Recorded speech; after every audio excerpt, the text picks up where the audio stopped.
بسم اللہ الرحمن الرحیم۔ دوستو، آج کا جو ہمارا موضوع ہے وہ برِ صغیر کی زبانوں کے خاندان اور اردو کے خاندان کے حوالے سے ہے۔ تو اس حوالے سے دو نام ہمارے سامنے آتے ہیں، ایک ہے دراوڑی اور دوسرا آریائی۔ لسانی خاندان کیا ہوتا ہے؟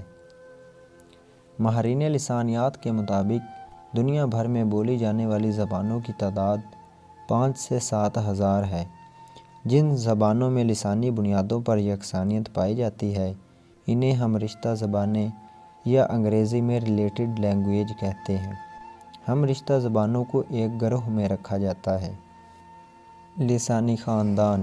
اسی طرح ہم رشتہ زبانوں کے بہت سے گروہ بنتے ہیں، ایک دوسرے سے مماثلت رکھنے والی، یا ہم رشتہ زبانوں کے اس گروہ کو لسانی خاندان یا انگریزی میں اسے فیملی لینگویج کہتے ہیں۔ ممتاز امریکی لسانیات ونفرڈ پی لہمان نے دنیا میں بولے جانے والی زبانوں کو 7 لسانی خاندانوں میں تقسیم کیا ہے۔ ان کے نام کچھ اس طرح سے ہیں: ہند یورپی، افریقی ایشیائی، چینی تبتی، التائی، آسٹرو ایشیائی۔ نمبر 6 پہ ہے فینو اگرک اور نمبر 7 پہ ہے دراویدی۔ تو دوستو، دراویدی جو ہے وہ قدیم ترین ناموں میں شامل کیا جاتا ہے۔ یہ 7 لسانی خاندان ہیں، اور صوتی مماثلت کے حوالے سے اگر بات کریں تو ہم رشتہ زبانوں میں گہرا لسانیاتی رشتہ پایا جاتا ہے۔ اس رشتے کی ٹھوس اور مضبوط بنیادیں صوتی سطح پر دیکھنے کو ملتی ہیں، جنہیں صوتی مماثلتیں کہتے ہیں۔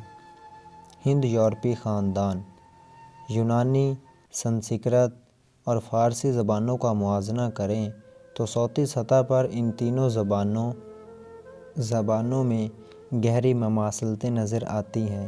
انہیں لسانی اور صوتی مماثلت کی بنیاد پر ان زبانوں کو ایک لسانی خاندان میں رکھا جائے تو اسے ہند یورپی خاندان کہتے ہیں۔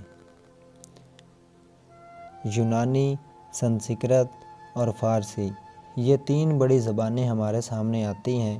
تو یونانی جو ہے وہ مشرق یورپ میں بولی جانے والی زبان تھی۔ سنسکرت قدیم ہندوستان یعنی برِ صغیر کی زبان تھی۔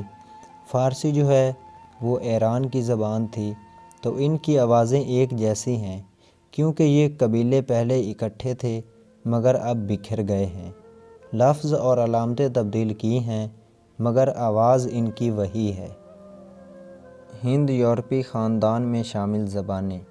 اس میں شامل زبانیں روس اور یورپ کے علاوہ ہندوستان، پاکستان، ایران، افغانستان، بنگلہ دیش، سری لنکا اور نیپال میں بولی جاتی ہیں۔ تو ہند یورپی خاندان کے حوالے سے اگر ہم بات کریں تو ان کو 11 حصوں میں تقسیم کیا جاتا ہے، جن کے نام کچھ اس طرح سے ہیں۔ نمبر 1 پہ ہے کلٹک، جرمانک، لاطینی۔ نمبر 4 پہ ہے یونانی، السبانیائی۔